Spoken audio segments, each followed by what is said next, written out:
He could actually draw that gun in about 3/4 of a second.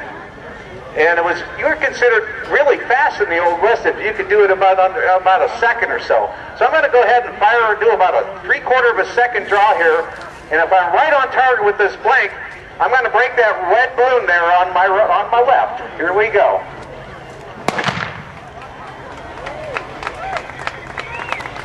Thank you, but that's a little bit slow for me. Now back about 1955, they started having organized fast draw contests, and the national championships were in Las Vegas, and a lot of movie stars would show up and actually compete. One of them was Glenn Ford. Glenn Ford could actually draw the gun, fire it, and hit the target in about 1/2 of a second. And that would be reactions included to a start light, so his actual draw time was about 25 to 30 hundredths of a second. So let's take a look at what a draw like that would look like. This is actual movement of about 1/4 of a second.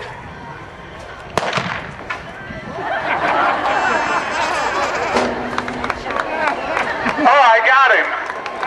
Watch what you're doing, Cal. We need him. But I was shooting that way. You know what? I must have ricocheted off that balloon. That's great fun.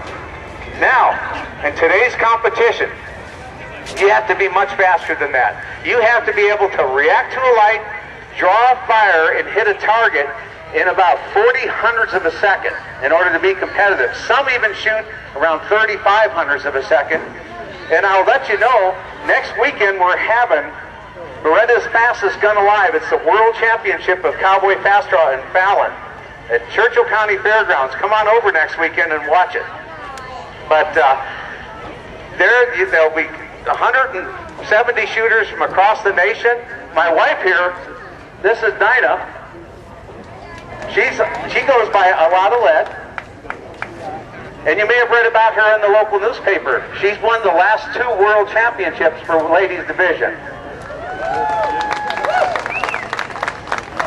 So I'll tell you folks, I don't walk in the middle of the night with my boots in my hand without knocking and making some noise, I'll tell you.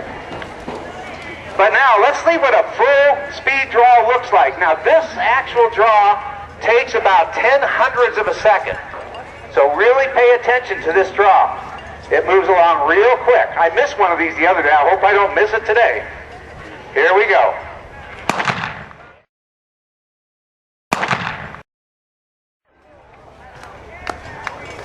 That's fast, ain't it? And I'm going to show you how fast that is. Thank you. In just a moment, I'm going to ask for a volunteer to come on up here. Now, I kind of prearranged this, but I've never done this with this gentleman before, and I'm going to give you a point of reference how fast things are moving up here in just a moment. So, I'm going to do something else. I'm going to get the shooting part of the show over with here. Can you stand right over here? Okay, I'm going to fire 2 shots now. Now listen very carefully. I'm actually firing 2 shots. Now remember, I have to cock the hammer and squeeze the trigger for each shot. So here we go. I'm going to attempt to fire 2 shots, and if I'm on target, I'll break both of those balloons.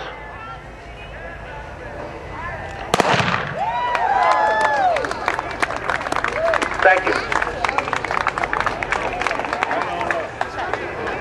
Okay, so now, what's your name? Greg. Greg. Okay, Greg. Greg, you're from Fernley here. He's a volunteer. He's on the committee. Oh, you're from Reno? We'll forgive you. Now, this is a firearm that's had the cylinder completely removed. It cannot contain ammunition. So it renders it a harmless piece of metal that's only used for demonstration purposes. And so, Greg, I'm a big believer in never pointing a firearm at anything that I'm not willing to destroy. And so that's why I take these precautions. And I'll also take a moment. Ladies and gentlemen and kids alike, always treat firearms with extreme safety. Kids, if you find a firearm, get your parent or an adult. Show it to them. Don't touch that firearm, please. There's a lot of accidental shootings every year, and please, be very careful with a firearm. And I am a big promoter in firearms gun education and safety. Okay, so for demonstration purposes, we're going to have Greg going to hold your hands about 1 foot apart. Now, I told you, a tenth of a second is the draw time of a full-speed draw. It takes longer than that to just blink an eye.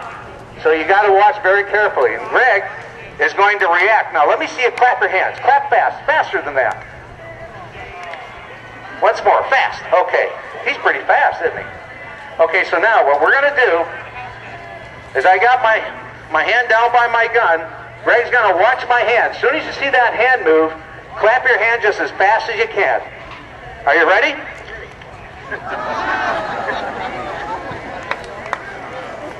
He said, I'm ready, and then I drew. I should have done that. But I'm going to give him another chance with a harder version. Okay, this is a harder version. I won't draw so quick this time. Now, what I'm going to do, and I'm the only person that performs this trick on any stage anywhere, I'm actually going to put my right hand, my gun hand, between his hands. Which means I have to come all the way down, draw the gun, and pass it between his hands before he can react. Let's hope I can, huh? Okay, Greg, are you ready? Greg, thank you, sir. Give Greg a hand.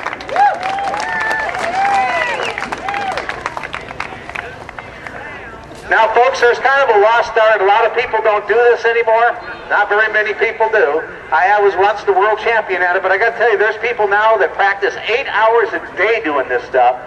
And frankly, I just don't have the kind of time. But I'll try to do a little bit of fancy gun handling for you here. And this was one way to get shot in the back in the Old West, if you walk down Main Street doing something like this. People would look at you and not want to mess with you at all, face to face, because they knew you knew how to handle a gun. It's a great way to learn firearms agility. Now here's a toughie, right? I'm going to try this one. I invented this trick.